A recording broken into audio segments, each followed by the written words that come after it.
The alarm screamed through the monitoring station like nothing anyone had ever heard before. Valtharine's antennae twitched violently as he rushed from his rest chamber into the main observation deck. His 6 legs carried him faster than he had moved in years. Something was wrong. Something was very, very wrong. The deck was chaos. Scientists from a dozen different species shouted over each other in their native languages. Holographic displays flickered with data that made no sense. Energy readings spiked across every screen, showing numbers that should have been impossible. "Commander!" A young Keprian named Zixtal waved 2 of her arms frantically. "You need to see this. All stations are reporting the same thing." Valtharine approached the central display, his compound eyes taking in the massive star map that filled the room. Red alerts blinked across 40,000 star systems. All of them. At the same time. "Explain," he said. His voice calm despite the fear creeping through his nervous system. A Morphean scientist, her blue skin flickering with stress patterns, pulled up a wave analysis. "Commander, 17 minutes ago, every deep space sensor in the Coalition detected an energy signature. It appeared simultaneously across all monitored space." "Simultaneously?" Valtharine's antennae straightened. "That violates causality. Light speed alone would mean, 'We know, sir.'" The Morphean's voice trembled. This wave ignored light speed. It ignored everything. It passed through dark matter like it wasn't there. It moved around gravitational fields as if they were suggestions, not laws. And it's still propagating, still growing stronger. Another scientist, a tall Venthari with crystalline skin, added his report. "We've checked every database. This energy signature matches nothing in our records. It's not hyperspace radiation. It's not quantum decay. It's not any known form of energy we've cataloged in 10,000 years of spacefaring civilization." Valtharine moved closer to the display. The wave pattern looked almost organic. It pulsed, it breathed. "Characteristics?" "That's the disturbing part," Zixtal said, manipulating the hologram. "The wave appears to carry information, not digital data, something else. Some of our psychic-sensitive species are reporting feelings, emotions that aren't their own." The room fell silent. Every eye, lens, and sensory organ turned toward the commander. "What kind of emotions?" Valtharine asked quietly. A small Kutar, a species known for their empathic abilities, stepped forward. She looked exhausted. "Joy, Commander. Hope. Reflection. Unity. And underneath it all, a sense of belonging. It's beautiful and terrifying at the same time. These feelings don't feel alien. They feel fundamental, like they're coming from something very old or very powerful." Valtharine's mind raced through possibilities. A weapon test? A natural phenomenon? Some kind of dimensional breach? Have we triangulated the source? "Yes, sir." The Morphean scientist pulled up a new display. The galactic map zoomed in, focusing on a spiral arm on the outer edge of Coalition space. The Orion Arm, Sol system. 3rd planet. The commander felt his blood run cold. "Earth?" "Confirmed. The epicenter of the energy wave is Earth. Margin of error is less than 0.001%. Murmurs spread through the observation deck. Earth. The little blue world that the Coalition had been quietly monitoring for the past 100 years. The planet was under First Contact Protocol, a pre-faster-than-light civilization that wasn't supposed to know about the rest of the galaxy yet. "Pull up everything we have on Earth," Valtharine ordered. Data flooded the screens. Earth was classified as a Class C developing world. Its dominant species, humans, had barely left their own moon. They had split the atom, developed basic spaceflight, and created a complex global communication network. But they were still decades away from faster-than-light travel. By all accounts, they were a normal, unremarkable species. Except now they were generating an energy signature that was shaking the entire galaxy. "Analysis," Valtharine demanded. Could this be a weapon? The scientists looked at each other. Finally, the Venthari spoke. "Unknown, Commander. If it is a weapon, it's beyond anything in our understanding. But the emotional component suggests otherwise. Weapons are designed to harm, to destroy. This feels like celebration." "Celebration," Valtharine repeated flatly. "I know how it sounds, sir. But that's what our empaths are reporting. The humans are celebrating something." Another alarm shrieked across the deck. The wave intensity was increasing. On the screens, the energy readings doubled, then tripled. "It's pulsing again," Zixtal reported. "The wave is getting stronger with each pulse. At this rate, It will be detectable by civilian sensors within 3 standard days. We won't be able to keep this quiet. Valthrine made his decision. Send a Priority 1 message to Coalition High Command. Tell them we have a potential first contact situation of unknown danger level. Request immediate permission to dispatch an investigation fleet to Sol system. Sir, the High Command is already calling for you, a communications officer announced. They've detected the same phenomenon from their end.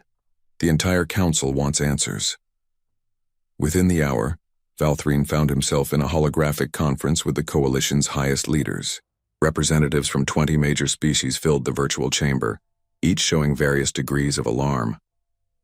The council speaker, an ancient Drevnari named Sulmak, addressed the assembly.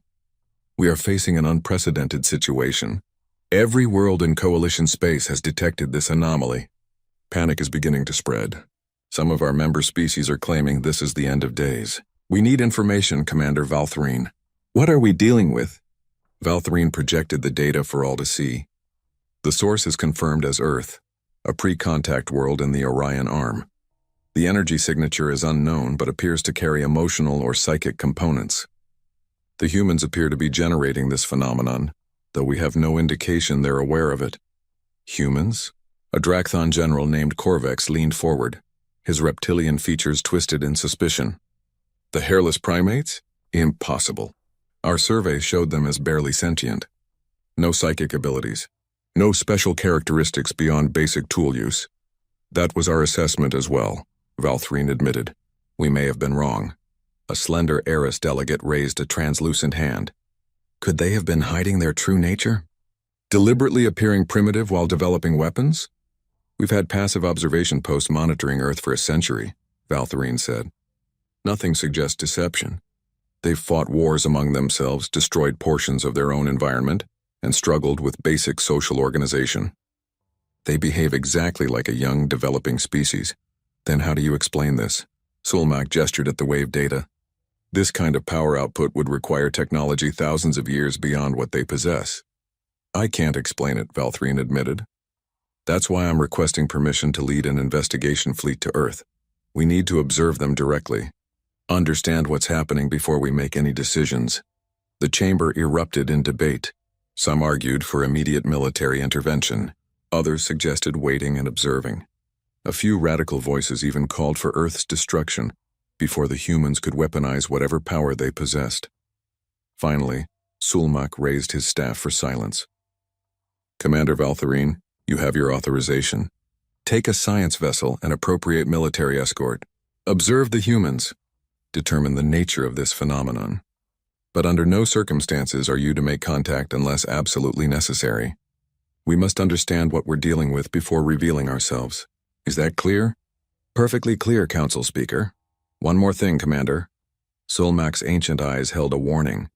If you determine that Earth poses an existential threat to the Coalition, you have authorization to contain that threat by any means necessary, including sterilization protocols. The weight of those words hung in the air. The power to destroy an entire civilization, an entire species. Valthrine felt the burden settle onto his shoulders. Understood, sir. The conference ended. Valthrine had 6 hours to assemble his fleet and crew before departure. He selected his best scientists, veterans who could remain calm under pressure. The military escort consisted of 3 warships, enough to defend against threats but not so many as to appear aggressive if somehow detected. As his ship, the Infinite Seeker prepared for departure. Valthrine stood in his quarters looking at Earth's image on his personal display. It was a beautiful world. Blue oceans, white clouds, green and brown continents. It looked peaceful, harmless. But somewhere on that small planet, 7 billion humans were doing something that was shaking the foundations of reality itself. Zixtal's voice came through his communicator. Commander, we're ready for departure. Hyperspace jump in 10 minutes. Acknowledged. I'm on my way to the bridge. Valthrine took one last look at Earth. In his long career, he had made first contact with 6 different species. It was always a momentous occasion, handled with careful preparation and protocols. But this was different. This wasn't a planned meeting between civilizations. This was an investigation into something that terrified the most powerful alliance in the galaxy. He reached the bridge as the countdown began. His crew worked efficiently, at their stations, hiding their nervousness behind professional competence. The hyperspace drive hummed to life, building energy for the jump. "All systems ready, Commander," his navigator reported. "Course laid in for Sol system, outer orbit," the helmsman added. "We'll emerge near their gas giant, Jupiter," Zixtal explained. "Far enough from Earth to avoid detection, close enough for detailed scans." "Execute jump," Valthrine ordered. Reality twisted. The Infinite Seeker and its escort vessels slipped into hyperspace, leaving orbital platform Zeta 9 behind. The journey would take 3 days at maximum speed. 3 days to prepare for whatever they would find. 3 days before everything changed. As the ship traveled through the unreality of hyperspace, Valthrine reviewed everything known about humans. They were bipedal. They had 2 eyes, 2 arms, 2 legs. They reproduced sexually and raised their young in family units. They had developed complex languages, created art, and built civilizations. Nothing special. Nothing that would suggest they could bend the fabric of space itself. But the data didn't lie. The wave was real, and it was growing stronger. On the second day of travel, the empathic crew members reported something new. The emotional content of the wave was shifting. What had felt like joy and celebration now carried undertones of something else. Anticipation. A sense of waiting. Building toward something. "What are they doing down there?" Valthrine wondered aloud. Nobody had an answer.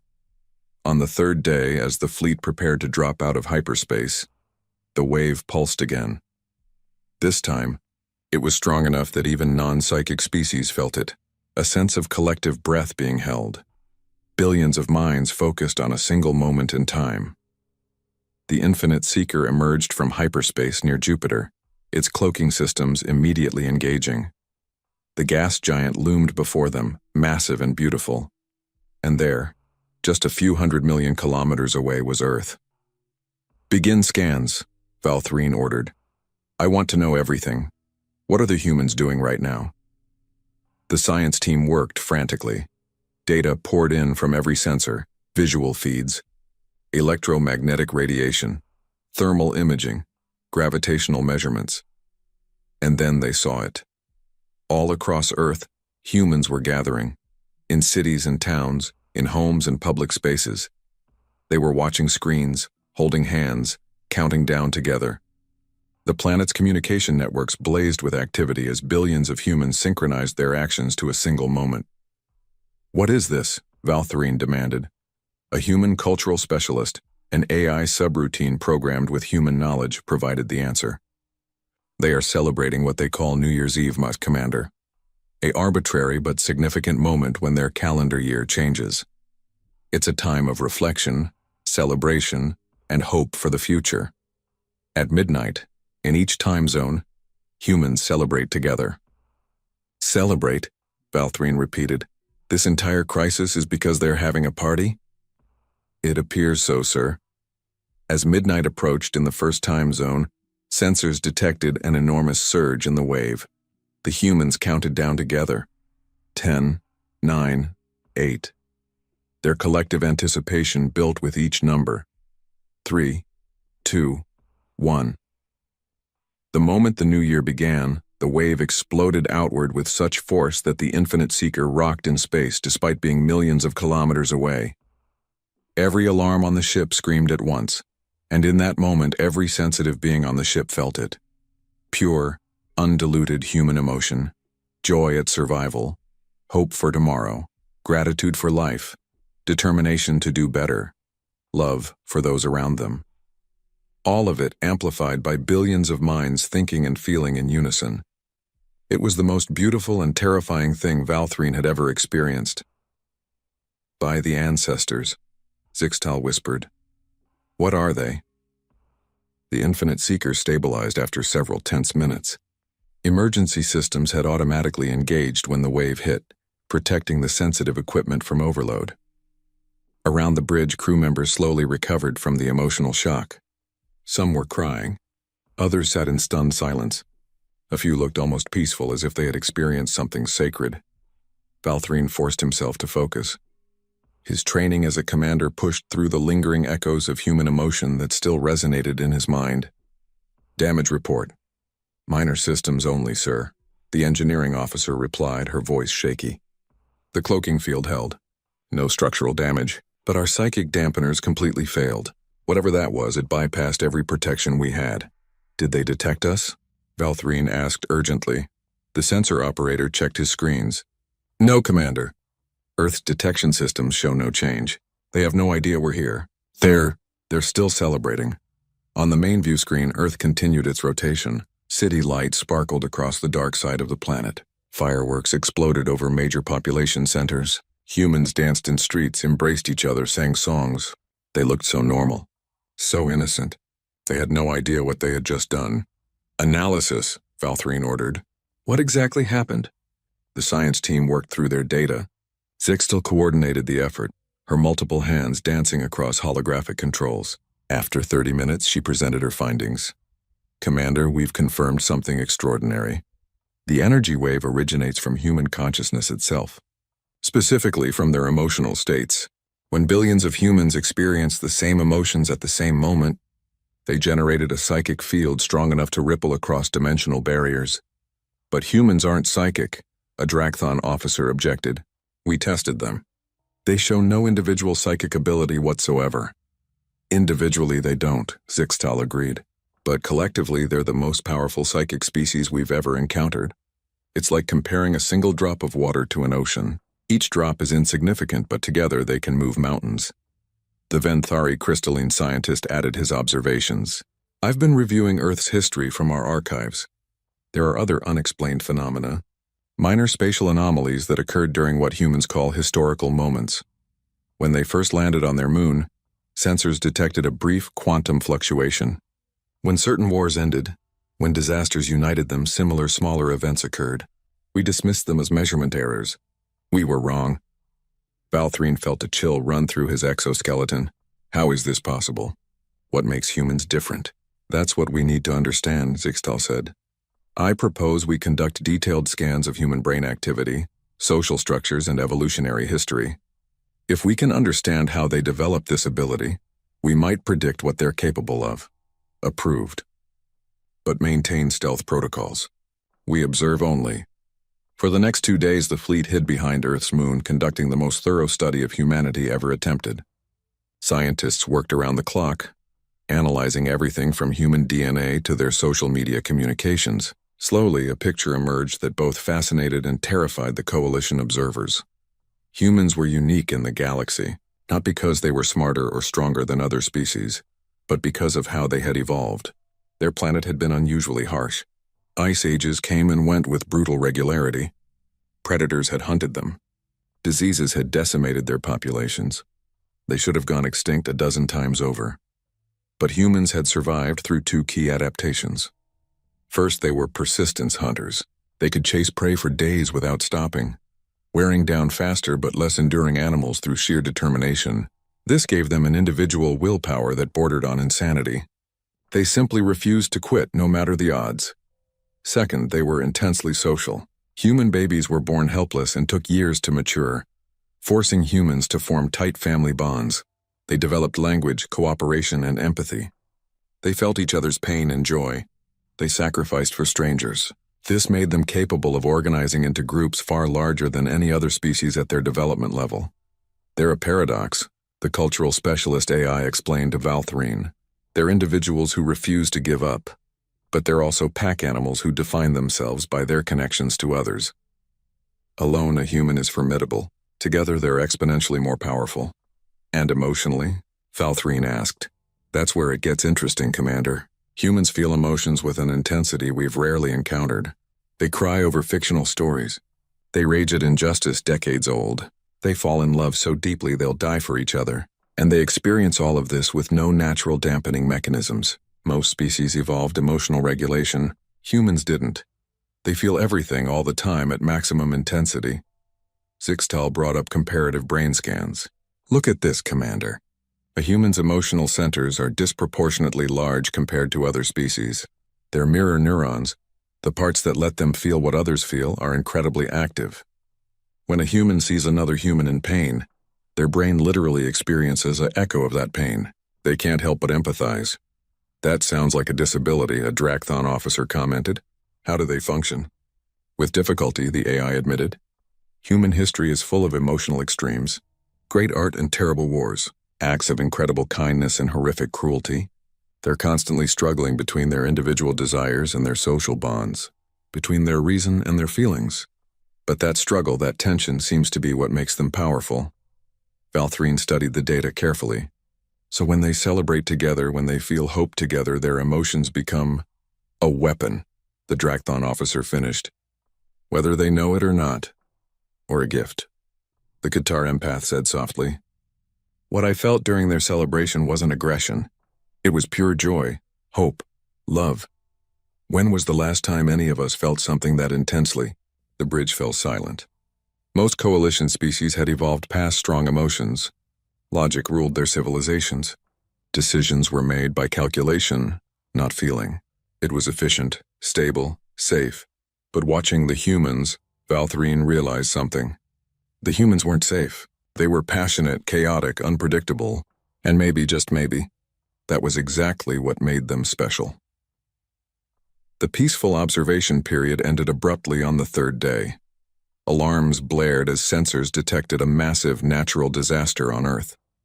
A tectonic plate had shifted, triggering what humans called an earthquake. It struck a densely populated coastal region. Buildings collapsed. Fires erupted. Thousands of humans died in moments, and tens of thousands more were injured or trapped. The planetary communication networks exploded with activity. Humans watching the tragedy unfold on their screens. Rescue workers rushing to help. Families desperate for news of loved ones. The entire planet focusing on this single catastrophe. And then the wave began again. But this time it was different. The emotional signature wasn't joy or hope. It was grief, rage at the unfairness, fear for those suffering, desperation to help. Billions of humans experiencing collective anguish for people most of them had never met. In a country many had never visited, the wave built with horrifying speed. The empaths on the Infinite Seeker collapsed, overwhelmed by the intensity. Regular crew members clutched their heads, feeling echoes of emotions that weren't theirs. Commander, the wave is reaching critical levels. Zixtal shouted over the alarm. It's going to be stronger than the New Year pulse. All hands, brace for impact, Valthrine ordered. The wave hit like a tsunami. The Infinite Seeker was thrown from its hiding spot behind the moon, tumbling through space. The cloaking systems failed. Shields flickered. The Dracthon escort ships fared worse. Their more aggressive emotional dampeners overloaded completely, leaving their crews unconscious. When Valthrine regained his senses, he saw chaos on every screen. The fleet was exposed, their cloaking was down, and Earth's detection systems were now tracking them. Sir, we're being scanned, the sensor operator reported. Earth's military installations have detected us. They're attempting to identify us. Attempted evasive maneuvers failed, the helmsman added. The wave damaged our maneuvering thrusters. We're drifting toward the moon on collision course. Valthrine made a split-second decision. Emergency broadcast on all Earth frequencies. Standard first contact protocols. Tell them we mean no harm and request assistance. Sir, the Council ordered no contact unless absolutely necessary. An officer protested. Would you prefer we crash into their moon and start an interplanetary incident? Valthrine snapped. Send the message. The communication went out in every human language the AI could translate. Within minutes, responses flooded in. Human military forces went on high alert. Their primitive defense systems armed themselves with nuclear weapons, crude but deadly. Scientists frantically analyzed the alien ships. News networks interrupted regular programming with breathless reports of alien contact. But then something unexpected happened. Mixed in with the fear and aggression, humans began responding with curiosity, with excitement, with offers of help. Commander, we're receiving a transmission from something called the International Space Station, the communications officer reported. They're offering to provide navigational assistance. And something called NASA is offering to send a repair shuttle if we need it. Valthrine's antennae twitched in surprise. They're offering to help? After we infiltrated their system? Apparently, sir. Though other human factions are threatening to shoot us down if we don't leave immediately, they're contradictory. That's humans for you, the cultural AI said. They're never unified. Some will greet you with weapons, others with open arms, often both from the same person. A new message arrived. This one was more official, from a coalition of Earth governments. They requested direct communication, a video link, face-to-face. What do we do, Commander? Zixtal asked. Valthrine looked at Earth on the view screen, the planet that had accidentally created the most powerful phenomenon the galaxy had ever seen. The species that felt so deeply they could bend reality itself. The humans who were simultaneously threatening to destroy his ships and offering to repair them. We talk, he decided. Open the channel. The screen flickered to life. On it appeared a human female and a human male. The female was older, with dark skin and graying hair. She wore formal attire and had the bearing of a leader. The male was younger, wore a military uniform, and watched the camera with cautious eyes. This is Secretary General Amara Okoye of the United Nations, the female said, her voice remarkably calm for someone making first contact with aliens. And General Marcus Wade of the International Defense Coalition. You are in Earth's vicinity without authorization. Please identify yourselves and state your intentions. Valthrine stepped forward, making sure his form was visible on the camera. He knew humans found insects disturbing, but there was no help for it. I am Commander Valthrine of the Galactic Coalition vessel Infinite Seeker. On behalf of the Coalition, I apologize for our unauthorized presence. We came to investigate an energy phenomenon originating from your planet. We did not intend to reveal ourselves. The humans looked at each other. Energy phenomenon? General Wade asked. Yes. Your planet has been generating waves of energy that have been detected across 40,000 star systems. These waves appear to be connected to your collective emotional states. We came to understand what was happening. Secretary General Okoye's expression shifted from cautious to confused. Our emotions? I don't understand. Neither do we, Valthrine admitted. Not fully, but when your people celebrate together or grieve together, you generate a psychic field powerful enough to shake the foundations of reality. You've been doing it for years, but it's getting stronger. The recent earthquake tragedy created a wave powerful enough to disable our ships. The two humans stared at him in stunned silence. Finally, Wade spoke. You're telling us that when we feel things, we're affecting other star systems? In simple terms, yes. Okoye leaned forward. Commander Valthrine, I think we need to talk. Really talk? Your ships are damaged. We have resources that might help. And it seems both of our species have a lot to learn about each other. I agree, but I must warn you, Secretary General. Not all coalition species will react well to this news. Some will see humanity as a threat. There may be those who advocate for your elimination before you become more powerful. The humans tensed. Wade's hand moved toward something off-screen, probably a weapon, but Okoye held up her hand. Then we definitely need to talk. Commander, I'm authorizing Earth's approach vectors for your ships. We'll send technical teams to assist with repairs. In the meantime, I'm calling an emergency session of world leaders. Would you be willing to address them? To explain what's happening? Valthrine felt the weight of history on his shoulders. This was first contact, the moment that would define human-alien relations for centuries to come, and it was happening in the worst possible way. But he looked at Okoye's face and saw determination. Hope even in the face of potential destruction. Very human. I would be honored, he said. As the communication ended and Earth began preparing for official first contact, Valthrine noticed something on his sensors. The emotional wave from the disaster was fading, but it was being replaced by something new, something he hadn't expected. Excitement, wonder. The collective realization that humanity wasn't alone in the universe. 7 billion humans all feeling the same thing at once. Here we go again, Zixtal muttered. The wave began to build. The emergency session of world leaders took place 48 hours after first contact. In that time, humanity had done what it always did when faced with the impossible. It adapted with chaotic efficiency. Religious leaders declared it divine intervention. Scientists worked overtime analyzing every piece of data. Conspiracy theorists claimed they knew about aliens all along. And regular people went to work, raised their children, and tried to process the fact that the universe was suddenly much larger than they had imagined. Valthrine stood in a specially prepared chamber at the United Nations headquarters in New York. Around him, holographic projections showed hundreds of human leaders from every nation on Earth. Some looked excited, others terrified. Many seemed angry that their world had been observed without their knowledge. Secretary General Okoye introduced him formally.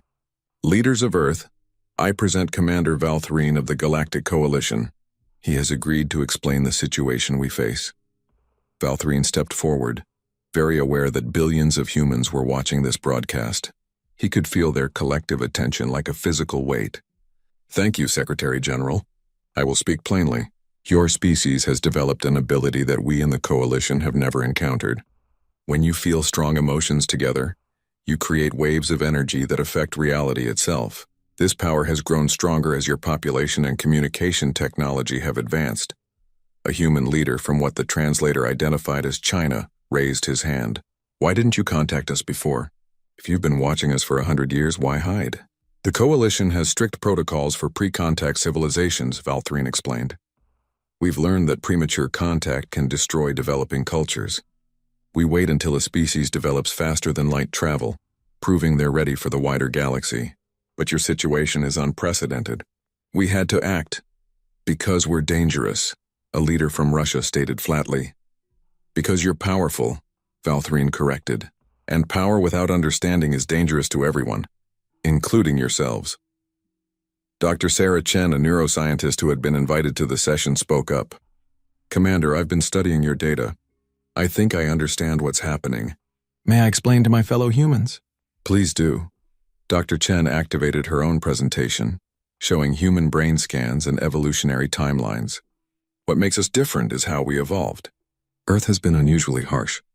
We survived ice ages, predators, diseases, and each other through two key traits. First, determination. Human persistence hunting meant we could outlast anything. We evolved brains that simply refused to quit.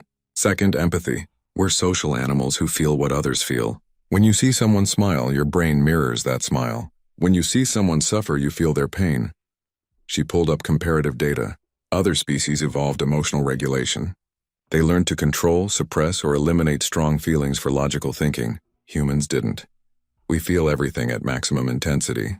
Love, hate, joy, grief, all of it at full volume all the time.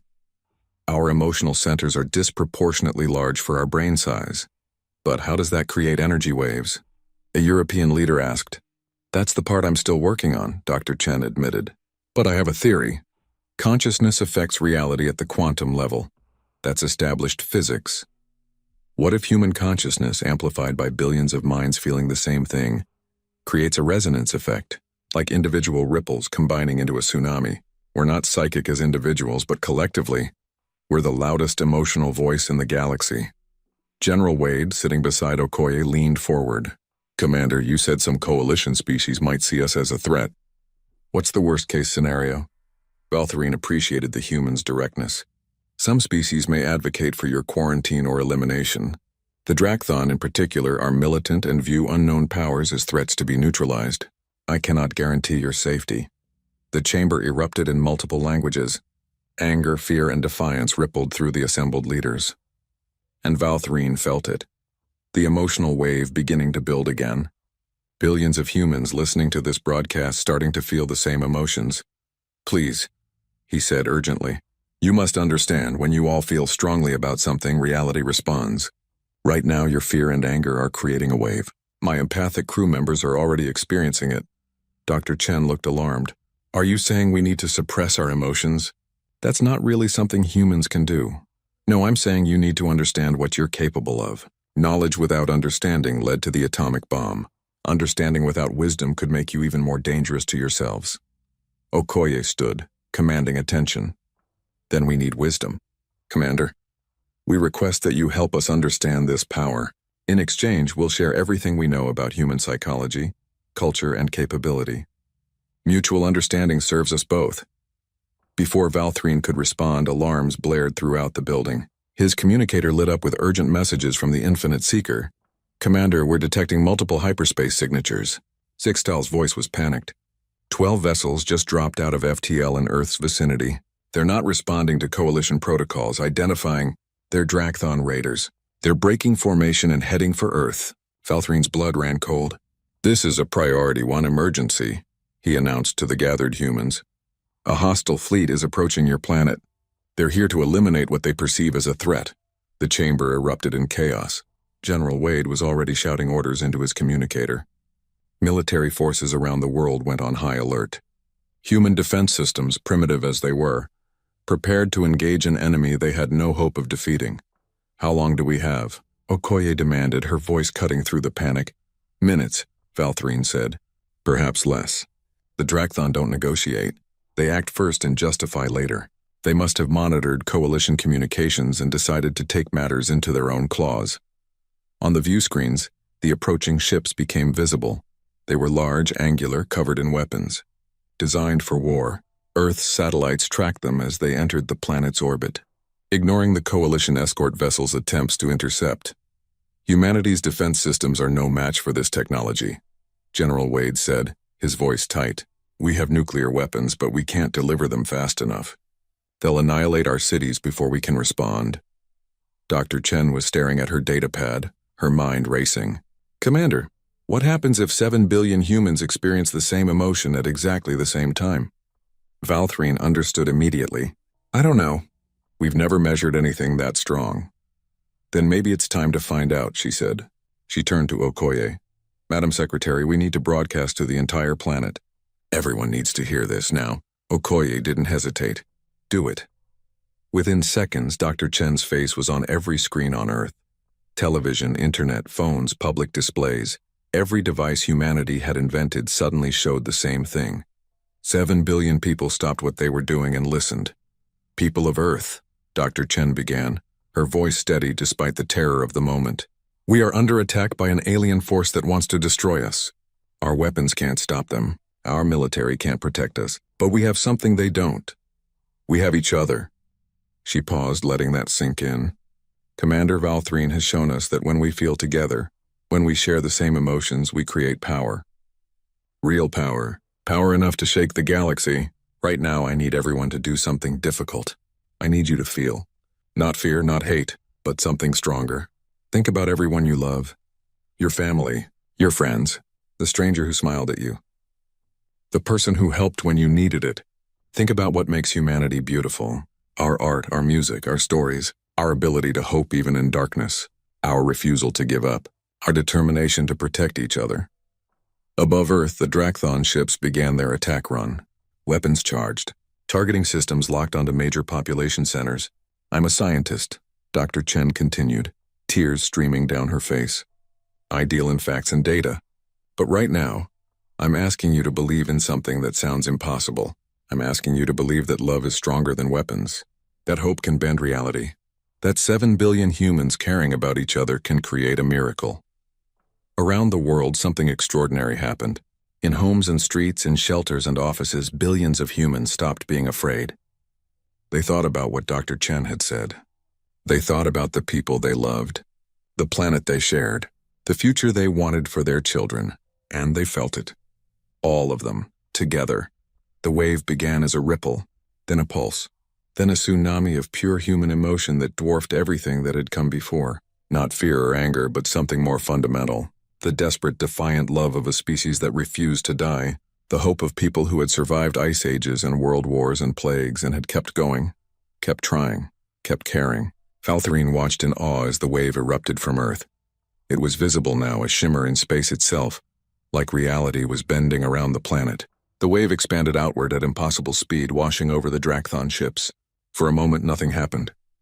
Then the ships simply stopped. Their weapons powered down, their engines cut out. They hung in space, motionless. What's happening? General Wade demanded. Valthrine was checking his instruments, hardly believing what he saw. The wave. It's not destroying them. It's showing them. Every Drakthon on those ships is experiencing human emotions directly, feeling what 7 billion humans feel. The love, the hope, the connection. Inside the Drakthon ships, hardened warriors experienced something they had trained their entire lives to suppress. Emotion. But not just any emotion. Human emotion. The pure, undiluted feeling of a species that loved with their whole being. They felt a mother's love for her child. a friend's loyalty, a stranger's kindness, the desperate hope of people facing extinction who chose love over hate. It was overwhelming, beautiful, terrible. It cracked through their conditioning like light through darkness. One by one, the Drakthon ships powered down their weapons. Their commanders, tears streaming down their reptilian faces, broadcast surrender signals. They couldn't fight anymore. Not after feeling what they had felt. Not after understanding what humanity was. On Earth, the wave gradually subsided. 7 billion humans slowly came back to themselves, exhausted but alive. They had no idea what they had done. Most didn't even understand that they had done anything. They just knew they had felt something powerful, and they were still here. In the UN chamber, the assembled leaders sat in stunned silence. Finally, Okoye spoke, her voice barely a whisper. Did we just stop an invasion with love? You stopped it by being human, Valthrine said quietly. By caring more than any species I've ever encountered. By refusing to become monsters in the face of destruction. Dr. Chen was trembling, staring at the data on her pad, the energy readings. Commander, that wave reached across half the galaxy. Every coalition world felt it. Everyone knows now. There's no hiding what we are. No, Valthrine agreed. There isn't. Your secret is out. The question now is what the rest of the galaxy does about it. General Wade stood, looking at the disabled Drakthon ships on the monitors. We need to bring them in. Medical aid for their crews. They're not the enemy anymore. They're just people who made a mistake. You would help them? Valthrine asked, surprised. After they came to destroy you? That's what humans do, Okoye said simply. We fight when we have to, but we also forgive. We rebuild. We believe people can change. Is that so strange? In the galaxy? Valthrine's antennae twitched with something like amusement. Yes, very strange, and perhaps exactly what the galaxy needs. As Earth began coordinating with the Coalition fleet to assist the surrendered Drakthon vessels, Valthrine received a new transmission. It was from Coalition High Command. The Council wanted an immediate report.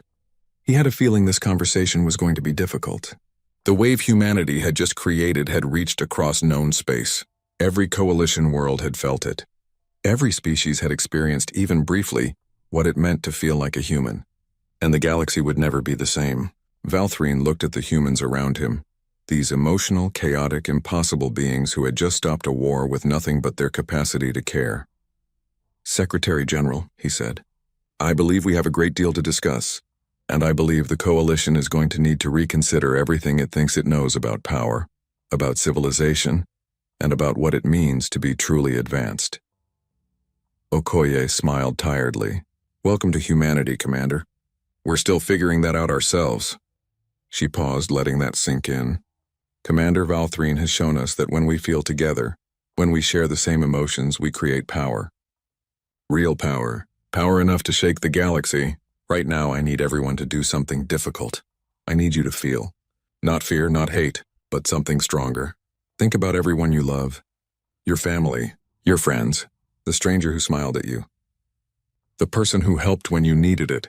Think about what makes humanity beautiful. Our art, our music, our stories, our ability to hope even in darkness, our refusal to give up, our determination to protect each other. Above Earth, the Drakthon ships began their attack run. Weapons charged, targeting systems locked onto major population centers.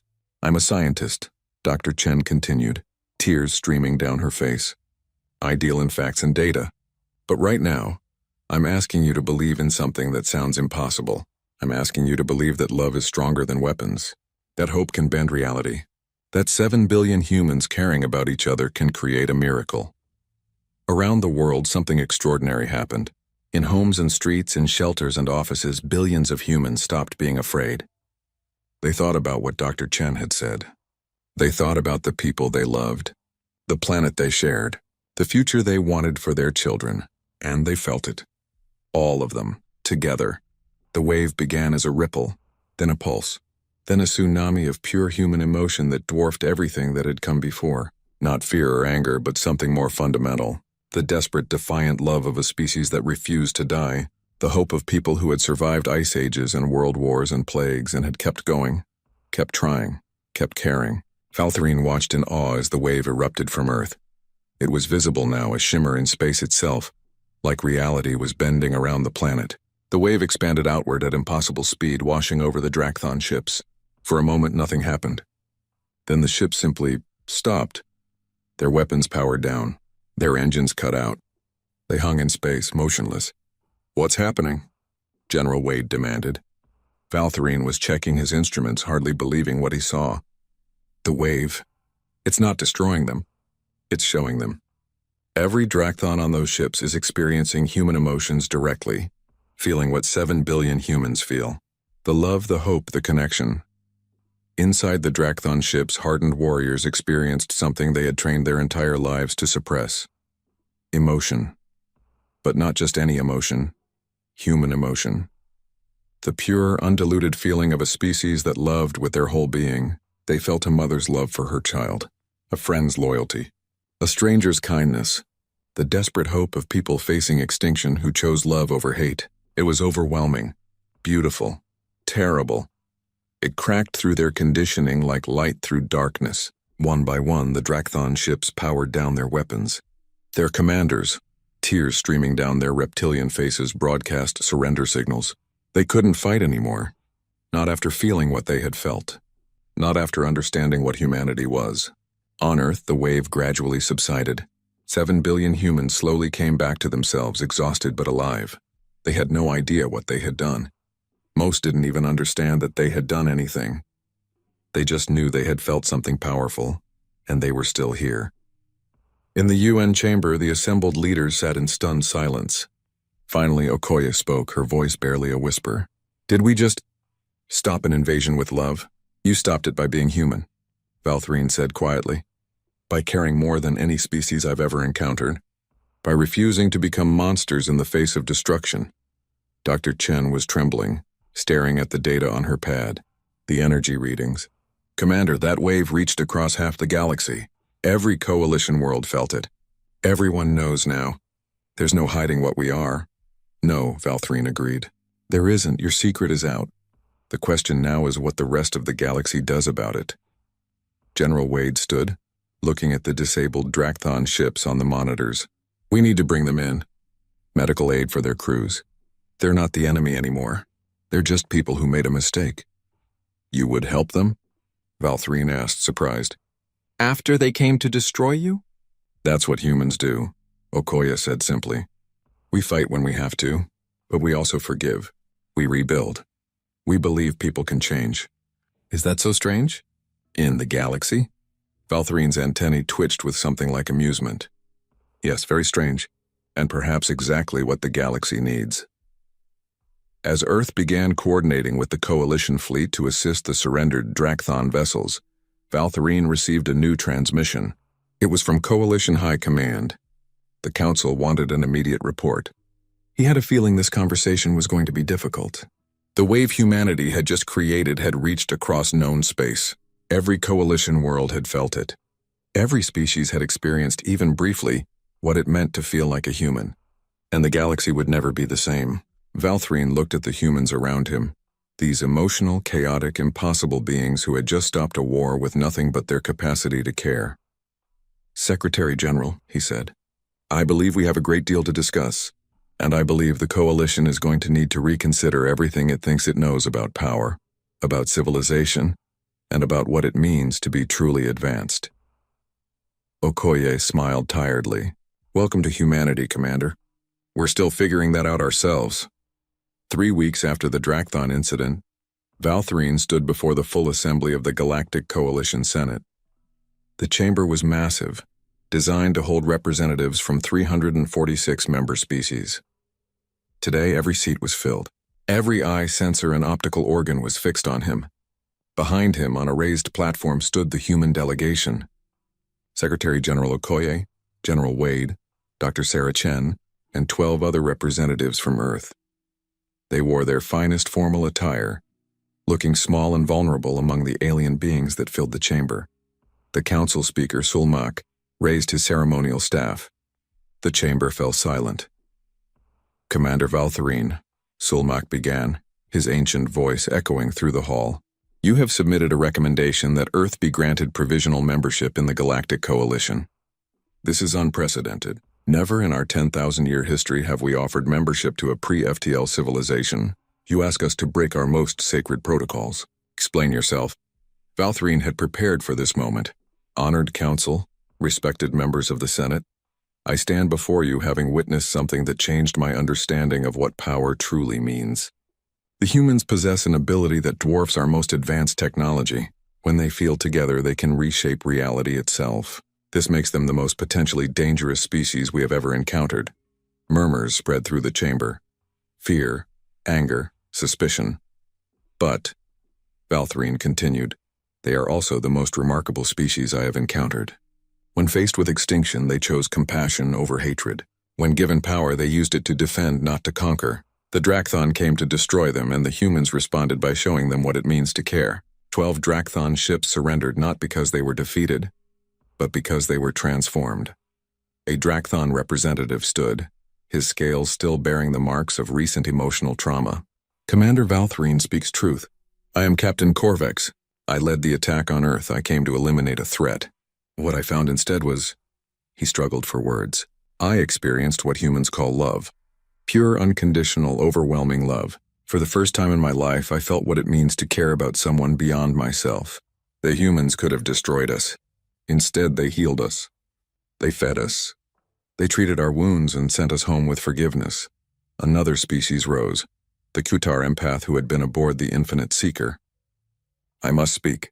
When the human wave reached our homeworld, our entire population felt it. For centuries, we have been the galaxy's empaths, able to sense the emotions of others, but we have never felt anything like human emotion. It's vast, deep, overwhelming. Humans feel more in a moment than most species feel in a lifetime, and they live with this intensity every day. It should destroy them. Instead, it makes them stronger. Sulmak listened carefully. These testimonies are compelling, but they do not address the central question. Can humanity be trusted with such power? Power corrupts. Absolute power corrupts absolutely.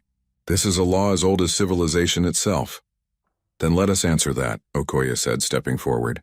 Her translator rendered her words into dozens of languages simultaneously. Honored Council, you say power corrupts. You're right. Human history is full of those who took power and used it to harm others. We've had tyrants, conquerors, and monsters. We've committed genocides. We've destroyed our own environment. We've created weapons that could end all life on our planet.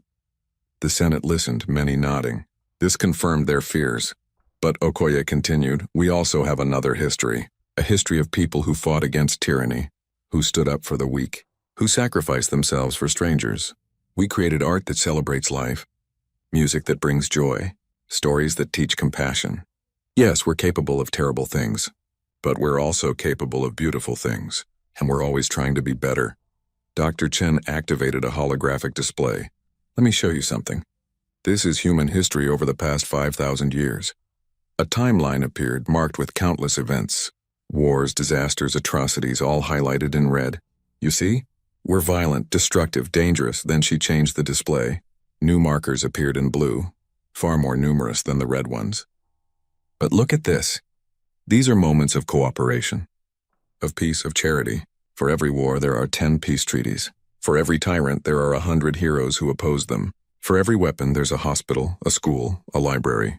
The good moments vastly outnumber the bad. The bad ones are just more dramatic, so they get remembered. A Morphean senator spoke up, her blue skin flickering thoughtfully. This is an interesting perspective, but it proves our point. You are inconsistent, unpredictable. Half of you want peace, the other half want war. How can we trust a species that can't agree with itself? General Wade answered this one. We can't even trust ourselves sometimes. That's why we created democracy, laws, and international courts. We know we're flawed. We know we make mistakes. So we built systems to check our worst impulses and encourage our best ones. We're not perfect. We never claimed to be, but we're trying. And when you fail? A Venthari representative asked. When your systems break down? When your emotions overcome your reason? What then? Then we rebuild, Okoye said simply. We've been knocked down hundreds of times. We always get back up. That's what humans do. We endure, we adapt, we survive, and we try to do better next time. Sulmak studied the humans carefully. You speak with remarkable honesty. Most species petitioning for membership present only their strengths. You openly admit your weaknesses. Why? Because you're going to find out anyway, Dr. Chen said. You've been watching us for a century. You know exactly who we are. There's no point in lying. Besides, humans are terrible liars. Our emotions give us away. We can't hide what we feel. A small laugh rippled through the chamber. Several species appreciated the honesty, but not everyone was convinced. A delegation from the hierarchical union stood, a group of species that believed in rigid order and control. Their spokesman, a tall being with crystalline features, addressed the chamber. This emotional instability is precisely why humans are dangerous. They react without thinking. They feel before they reason. They are children playing with nuclear fire. We propose an alternative to membership. Quarantine. Isolate Earth with an impenetrable barrier. Let humans develop in their own system until they evolve past these dangerous emotional excesses. In 10,000 years, perhaps they'll be ready. Several species voiced agreement. The idea of locking humanity away safely contained appealed to many. No, a new voice said. Everyone turned to see who had spoken. It was a Keprian scientist, Zixtal, who had served aboard the Infinite Seeker. She stood, her multiple arms gesturing emphatically. I have studied humans for weeks now. I have analyzed their biology, their psychology, their culture, and I have concluded something important. Humans will never lose their emotions. It's not a phase they'll grow out of. It's fundamental to who they are. Trying to wait for humans to become less emotional is like waiting for the stars to stop burning. It's their nature. She activated her own display, showing human brain structures. But here's what we're missing. Human emotions aren't a flaw. They're a feature. Their empathy allows them to cooperate on massive scales. Their love gives them something to fight for. Their hope lets them endure impossible hardships. Their anger at injustice drives them to create change. Remove their emotions and you don't have humans anymore. You have something else. Something less. Less powerful, you mean? The hierarchical spokesman said. Which would make them safe. Less alive, Zixtal corrected. And I don't think the galaxy needs more safe, logical species. We have plenty of those. What we need is something different. Something that reminds us why we explore the stars in the first place. Not for conquest or efficiency, but for wonder. For connection. For meaning. Solmak raised his staff again. These are profound questions. We will now hear from other testimonies before proceeding to vote.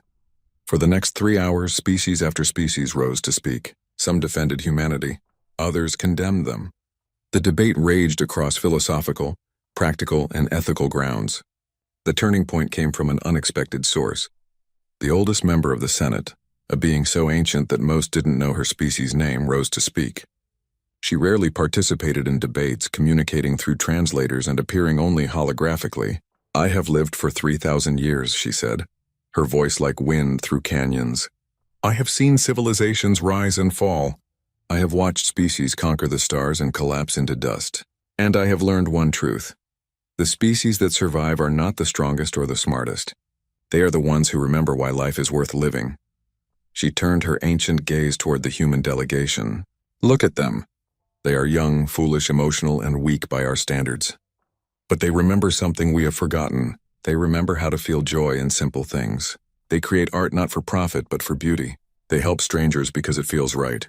They cry at stories and laugh at absurdities. They are alive in a way we have not been for millennia. The chamber was absolutely silent. The question before us is not whether humans are perfect, the Ancient One continued. It is whether we want to live in a galaxy that has forgotten how to care. I vote for membership. Let them teach us what we have lost. Sulmak looked shaken. A being of her age and wisdom carried tremendous weight. The political calculations in the chamber shifted immediately. But before the vote could be called, alarms blared. Emergency broadcasts interrupted the proceedings. A fleet was approaching. Not just any fleet, but a massive armada. The militant faction of the coalition, led by hardline species who refused to accept human membership, had assembled in secret. 30 warships, enough to glass entire planets, and they were on a direct course for Earth. The chamber erupted in chaos. Accusations flew. Some claimed conspiracy. Others demanded immediate military response. The carefully organized debate dissolved into shouting matches. General Wade was already on his communicator, coordinating with Earth's defense forces. But everyone knew the truth. 30 warships would overwhelm any defense. The fleet could destroy Earth's major cities before help could arrive. Okoye turned to Valthrine. How long do we have? They're using military-grade FTL drives, he calculated quickly. They'll reach Earth in 6 hours. Maybe 7. Then we need to get back, Dr. Chen said urgently. We need to warn everyone. Prepare them. Prepare them for what? Wade asked grimly. There's no defense against this. Even if every coalition ship here jumps to Earth's defense, we'll be outnumbered. Sulmak struck his staff repeatedly, finally restoring some order. This is an illegal action. The militant faction has no authority to attack Earth. I order all coalition forces to intercept and stop them. With respect, Council Speaker, a military officer reported, our forces are scattered across the galaxy. We can't assemble a defensive fleet in time. By the time we reach Earth, it will be over. The Ancient One spoke again, her voice cutting through the panic. Then perhaps it is time to send a message. Not to the militants, to Earth. Let the humans know they are not alone. Let them know that if they stand, we stand with them. Okoye looked at Valthrine. Can you do that? Can you broadcast to Earth from here? Yes, but what good will it do? The humans can't stop this fleet. Maybe not, Okoye said. But if there's one thing humans are good at, it's surprising people when they're told something is impossible. The broadcast was prepared and sent on all frequencies. It reached Earth just as the sun was rising over the Americas. Every screen, every device showed the same message. People of Earth, this is the Galactic Coalition. A hostile fleet is approaching your world. They come to destroy you before you can join us. We cannot stop them in time. We are sorry. But know this, you are not alone. Hundreds of species across the galaxy stand with you. If you fall as one of us. And then, at Dr. Chen's insistence, they added one more line. Show them who you are. Show them what it means to be human. On Earth, 7 billion people received the message. They had 6 hours before the end of everything. The question was, what would they do with that time? The message reached Earth at dawn on the east coast of Africa, noon in Asia, night in the Americas. Within minutes, it spread across every communication network humanity had built. Social media exploded. News channels interrupted regular programming. Governments scrambled to respond. But for once, official channels weren't the ones that mattered. The people were. On the Infinite Seeker, now racing toward Earth at maximum speed, Valthrine monitored the planet's communications with growing amazement. He had expected panic, riots, the collapse of social order in the face of annihilation. Instead, he saw something entirely different. Commander, look at this, Sixtal said, pulling up social media feeds from around the planet. The humans are organizing. Messages were spreading across the globe in dozens of languages, but the meaning was the same. We have 6 hours. Don't waste them on fear. Tell the people you love that you love them. Forgive old grudges. Share your favorite memories. Let's show these aliens what humanity really is. And incredibly, that's exactly what humans started doing. In Tokyo, a man called his estranged father and said the words he'd held back for 20 years. In Lagos, neighbors who had feuded for decades embraced and apologized. In São Paulo, strangers gathered in the streets to sing together. In New York, a teacher held an impromptu class and told her students all the reasons she believed in their future. Across Earth, millions of small acts of connection, forgiveness, and love. Dr. Chen, watching from the Coalition Senate chamber, felt tears streaming down her face. They're doing it. They're choosing how they want to spend their last hours, and they're choosing each other. It won't stop the fleet, General Wade said quietly, though his own eyes were wet. But I've never been more proud to be human. On Earth, social media posts continued to flood in. To everyone who ever showed me kindness. Thank you. You made my life worth living. I forgive you, Mom. I forgive myself. I love you. If aliens are watching this, I want you to know humans aren't perfect. But we try. We love, we hope, and that's enough. Okoye watched the messages scroll by and made a decision. She stood before the assembled Senate. Council Speaker, I request permission to address Earth one final time. Sulmak nodded gravely. Granted, the broadcast went live. Okoye's face appeared on every screen on Earth. She looked tired, scared, but determined. People of Earth, she began. In 6 hours, a fleet will arrive to destroy us. They're afraid of what we are, what we might become. They see our emotions as a threat. Our capacity to feel as a weakness. Maybe they're right. Maybe caring too much is dangerous. Maybe hope in the face of extinction is foolish.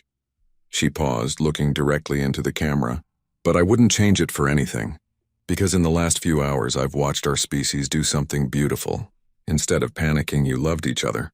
Instead of giving in to hate, you chose forgiveness. You proved that even facing death, humanity chooses hope. Her voice strengthened. Dr. Chen told you to show them who we are.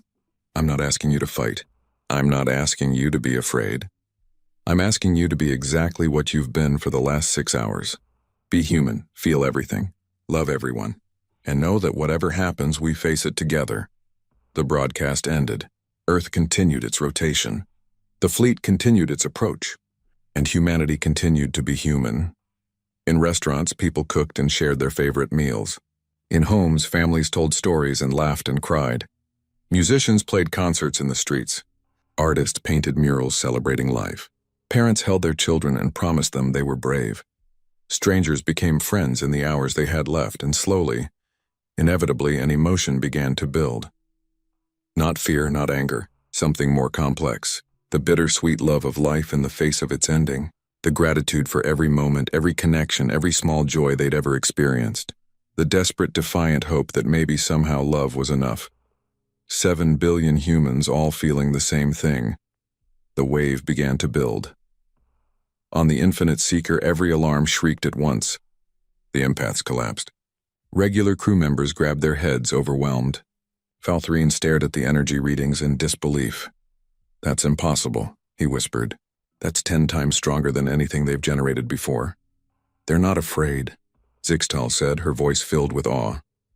They know they're going to die and they're not afraid. They're grateful. They're loving. They're saying goodbye to everything they've ever loved, and they're doing it with joy. The wave built and built, growing stronger with each passing minute. It wasn't violent. It wasn't aggressive.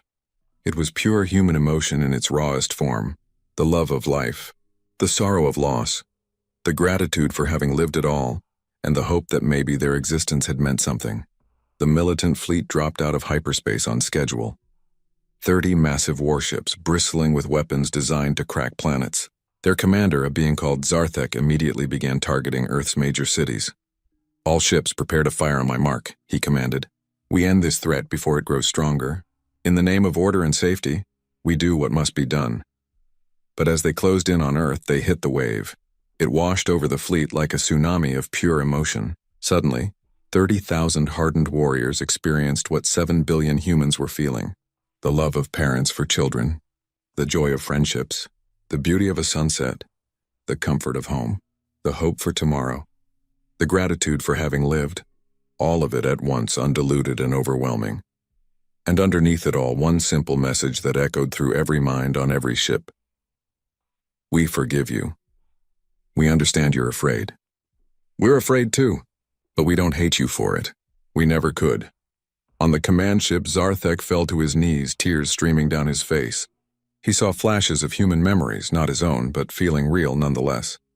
A mother holding her newborn for the first time.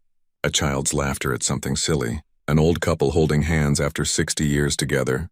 A stranger helping someone who fell. The millions of small moments of kindness and connection that made up human existence. He had come to destroy these beings. And they were showing him love.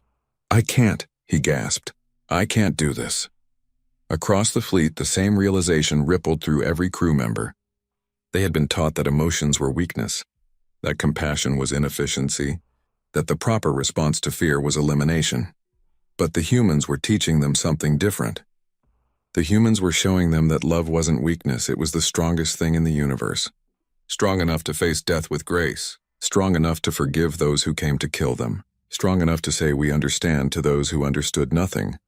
One by one, the warships powered down their weapons. Their commanders sat in stunned silence, processing emotions they had spent lifetimes suppressing. They had come as executioners. The humans had turned them into students. On the Coalition Senate floor, monitoring stations showed the fleet stopping its attack. The chamber erupted in chaos, shock, relief, confusion. Solomak struck his staff again and again, trying to restore order. What happened? Someone shouted. Why did they stop? Dr. Chen was staring at her datapad, reading the energy signatures. They felt it. All of them. The humans showed them what it means to love so deeply that you'd rather die with grace than live with hate. But the fleet could still attack, a paranoid voice argued. Their weapons are still operational. As if in answer, a new transmission came from Zarthek's command ship. The militant commander appeared on screen, his face wet with tears, his expression one of absolute defeat and profound understanding. "Coalition Senate," he said, his voice breaking. "I came to Earth to eliminate a threat. What I found instead was... I have no words. The humans faced extinction with love. They forgave us even as we came to kill them. They showed us emotions we've spent our lives denying. I cannot destroy them. I will not. If this is what it means to be dangerous, then I hope the entire galaxy becomes this dangerous." He paused, gathering himself. "I formally surrender my fleet to Earth's authority. We await judgment for our attempted crime. We deserve punishment, but I hope we receive the same grace the humans have shown us." The transmission ended. The chamber fell silent. Then slowly Sulmak began to laugh, a sound of pure astonishment. "3 times now. 3 times humanity has been attacked, and 3 times they have won not by fighting, but by feeling. They are either the wisest species in the galaxy or the luckiest." "I don't think it's luck," Okoye said quietly. "I think it's just who we are. We're too empathetic to hate effectively, too hopeful to give up, too stubborn to stop caring. It's not always an advantage. But today it was enough." Sulmak looked around the chamber. "I believe a vote is in order. All in favor of granting Earth provisional membership in the Galactic Coalition?" The vote wasn't even close. 340 species voted in favor. 6 abstained. None voted against. "Then it is decided," Sulmak announced. "Earth is hereby welcomed as the 347th member of the Galactic Coalition. May they teach us what we have forgotten." The chamber erupted in applause, a human gesture that many species had adopted for this occasion. The human delegation embraced each other, crying and laughing at once. On Earth, the news spread rapidly. The threat was gone. They were safe. And they were no longer alone in the universe. The celebrations that followed were unlike anything the galaxy had ever seen. 7 billion humans experiencing pure joy simultaneously. The resulting wave was felt across half the galaxy. Several coalition worlds later reported that for a brief moment, they felt happy for no reason at all, and only afterward realized it was humanity's joy echoing across space. 10 years later, Earth had transformed in ways both expected and surprising. Human ships now traveled the stars using coalition technology. Human scientists collaborated with alien researchers on problems that had stumped the galaxy for millennia. Human artists created works that moved beings who had forgotten they could cry. But more importantly, humanity had become something unexpected. The galaxy's counselors and peacekeepers. Their natural empathy and emotional intelligence made them perfect mediators in conflicts. Their determination made them ideal for difficult negotiations. Their hope made them excellent at reconciliation work. The human effect became a known phenomenon. When humans cared about something collectively, reality listened. This was used carefully. Earth's governments had established strict protocols about collective emotional events. They had learned that with great power came great responsibility. The Drakthon who had first attacked Earth became humanity's strongest allies, their people forever changed by their experience of human emotion. The militants who had come in the final fleet became advocates for emotional education, helping other species rediscover their capacity to feel. Valthrine, now promoted to Coalition Ambassador, stood on an observation deck overlooking Earth. Beside him stood Dr. Chen, who had become humanity's chief liaison to the Coalition. "Do you regret it?" she asked. "Coming to Earth that first time? Your life would be simpler if you just filed a report and moved on." Valtharine's antennae twitched in amusement. "Simpler, yes, but infinitely less interesting. You humans have turned the galaxy upside down. Half the Coalition is relearning emotions because of you. We're having philosophical debates about the nature of consciousness and feeling. It's chaos. Sorry?" Chen said, not sounding sorry at all. "Don't be. It's the best kind of chaos. The kind that leads to growth."